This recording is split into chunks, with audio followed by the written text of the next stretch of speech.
ഓൺലൈനിൽ നമ്മൾ എന്തെങ്കിലും കാര്യമായി ചർച്ച ചെയ്തുകൊണ്ടിരിക്കുമ്പോൾ ഒരു ബന്ധവുമില്ലാതെ വന്ന് പ്രശ്നമുണ്ടാക്കുന്ന ചിലരെ കണ്ടിട്ടില്ലേ? ഒരു കാരണവുമില്ലാതെ മോശം വാക്കുകൾ ഉപയോഗിക്കുന്നവർ. നമ്മളവരെ ട്രോളന്മാരെന്നൊക്കെ വിളിക്കും. പക്ഷെ എന്തിനായിരിക്കും അവരിങ്ങനെ ചെയ്യുന്നത്? ഈ ചോദ്യത്തിന് പിന്നിലുള്ള സൈക്കോളജിയാണ് നമ്മളിന്ന് നോക്കാൻ പോകുന്നത്. ഒരു നിമിഷം സത്യസന്ധമായിട്ടൊന്ന് ആലോചിച്ചു നോക്കിക്കേ. കാരണം ഒരു സ്ക്രീനിന്റെ സുരക്ഷിതത്വത്തിലിരിക്കുമ്പോൾ നമ്മളിൽ പലരും കുറച്ചുകൂടി വ്യത്യസ്തമായിട്ട് പെരുമാറാറുണ്ടല്ലേ? ഈയൊരു മാറ്റമാണ് നമ്മളിന്ന് സംസാരിക്കുന്ന വിഷയത്തിന്റെയെല്ലാം തുടക്കം. അപ്പോ നമ്മുടെ ഒന്നാമത്തെ ഭാഗം ഇതാണ്: സ്ക്രീനിന്റെ മറവിൽ. എന്താണ് ഈ സ്ക്രീനിന് പിന്നിൽ സംഭവിക്കുന്നത്? അത് നമ്മളെ എങ്ങനെയാണ് മാറ്റുന്നത്? അതിന് പിന്നിൽ ഒരുതരം ആവേശത്തിന്റെ മനഃശാസ്ത്രമുണ്ട്. ഈ പഴയ ചൊല്ല് കേട്ടിട്ടില്ലേ? ഏകദേശം അതുപോലെ തന്നെയാണ് ഇവിടത്തെ കാര്യങ്ങളും. നമ്മളെ ആരും പിടിക്കില്ല എന്നുറപ്പുള്ളപ്പോൾ നിയമങ്ങൾ ലംഘിക്കാൻ ഒരു പ്രത്യേക ധൈര്യം തോന്നും, അല്ലേ? അത് തന്നെയാണ് ഓൺലൈനിലും സംഭവിക്കുന്നത്. ഇതിന്റെ സൈക്കോളജി വളരെ സിമ്പിളാണ്.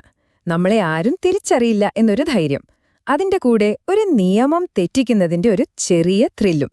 ഇവ രണ്ടും കൂടെ ചേരുമ്പോൾ നമ്മുടെ തലച്ചോറില് ഡോപ്പമിൻ എന്ന് പറയുന്നൊരു കെമിക്കൽ റിലീസാവും. ഇത് നമുക്കൊരു സന്തോഷവും ഒരു പവർ കിട്ടിയ പോലത്തെ ഒരു ഫീലും തരും.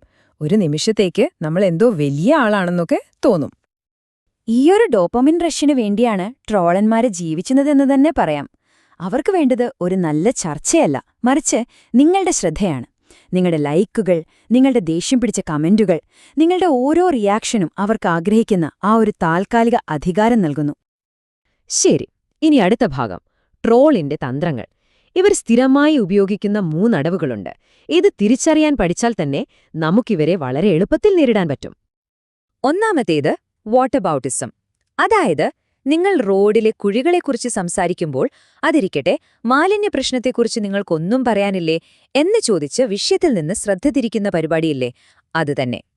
യഥാർത്ഥ പ്രശ്നത്തെപ്പറ്റി സംസാരിക്കാതെ ഒഴിഞ്ഞുമാറാനുള്ള ഒരു എളുപ്പവഴിയാണിത്. രണ്ടാമത്തേത് ദുരുദ്ദേശപരമായ വാദങ്ങൾ. അതായത്, വളരെ നിസ്സാരമായ കാര്യങ്ങളെക്കുറിച്ച് മണിക്കൂറുകളോളം ചോദ്യങ്ങൾ ചോദിച്ച് ചർച്ചയിലാണെന്ന് നടിച്ച് നിങ്ങളുടെ ഊർജവും സമയവും മുഴുവൻ കളയും. അവർക്ക് ശരിക്കും ഉത്തരം വേണ്ട, നിങ്ങളുടെ സമയം കളഞ്ഞാൽ മതി. അത് തന്നെയാണ് ലക്ഷ്യം. മൂന്നാമത്തെ ഏറ്റവും മോശം അടവ് വ്യക്തിപരമായ അധിക്ഷേപം. വിഷയത്തിൽ മറുപടി ഇല്ലാതാകുമ്പോൾ അവർ നിങ്ങളുടെ സ്വഭാവത്തെയോ രൂപത്തെയോ കളിയാക്കി തുടങ്ങും. ആ പോയിന്റിൽ ഉറപ്പിക്കാം, നിങ്ങൾ സംസാരിക്കുന്നത് ഒരു ട്രോളനോടാണ്. സംവാദം അവിടെ തീർന്നു. അപ്പോ അടുത്ത ഭാഗം: എങ്ങനെ പ്രതികരിക്കാം? ശരി, ഈ തന്ത്രങ്ങളെല്ലാം നമ്മൾ തിരിച്ചറിഞ്ഞു. ഇനി എന്തു ചെയ്യണം? അധികാരം നമ്മുടെ കയ്യിലെടുക്കാനുള്ള 4 വഴികൾ നമുക്ക് നോക്കാം. ഇവിടെ നമ്മൾ ഓർക്കേണ്ട ഏറ്റവും പ്രധാനപ്പെട്ട കാര്യം ഇതാണ്: അവരുടെ ഈ അടവുകൾ നിങ്ങൾ തിരിച്ചറിയുന്ന ആ നിമിഷം തന്നെ അവരുടെ ശക്തി ഇല്ലാതാവുന്നു. കാരണം ഞാൻ പറഞ്ഞ പോലെ, അവർക്ക് വേണ്ടത് നിങ്ങളുടെ ശ്രദ്ധയാണ്, അല്ലാതെ ഒരു സംവാദമല്ല. നിങ്ങളുടെ മുന്നിൽ 4 ഓപ്ഷനുകളുണ്ട്. ഏറ്റവും ശക്തമായതെന്താണെന്നോ? അവരെ പൂർണ്ണമായി അവഗണിക്കുക. ഇനി നിങ്ങൾക്ക് തർക്കിക്കാൻ താൽപ്പര്യമുണ്ടെങ്കിൽ മാത്രം മറുപടി നൽകുക, അല്ലെങ്കിൽ കൂടുതൽ ബുദ്ധിമുട്ടില്ലാതെ ഒറ്റയടിക്ക് ബ്ലോക്ക് ചെയ്യുക. അവരുടെ പെരുമാറ്റം അതിര് കടക്കുന്നു എന്ന് തോന്നിയാൽ ഒരു മടിയും വിചാരിക്കരുത്, നേരെ റിപ്പോർട്ട് ചെയ്യുക. അവസാന ഭാഗം: നിങ്ങളുടെ ഊഴം. ട്രോളന്മാരെ എങ്ങനെ നേരിടാമെന്ന് നമ്മൾ പഠിച്ചു. ഇനി ഈ ഓൺലൈൻ ലോകം കുറച്ചുകൂടി മികച്ചൊരിടമാക്കാൻ നമുക്ക് ഓരോരുത്തർക്കും എന്ത് ചെയ്യാൻ കഴിയുമെന്ന് നോക്കാം.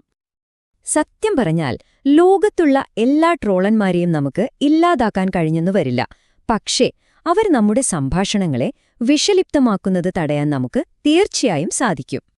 അപ്പോ ഈ കേട്ട കാര്യങ്ങൾ വെച്ച് നിങ്ങളിനി എന്തു ചെയ്യും? നമ്മുടെ ഓൺലൈൻ സംഭാഷണങ്ങൾ മാന്യമായി നിലനിർത്താൻ നിങ്ങൾക്ക് ചെയ്യാൻ കഴിയുന്ന ഒരു കാര്യമെന്താണ്?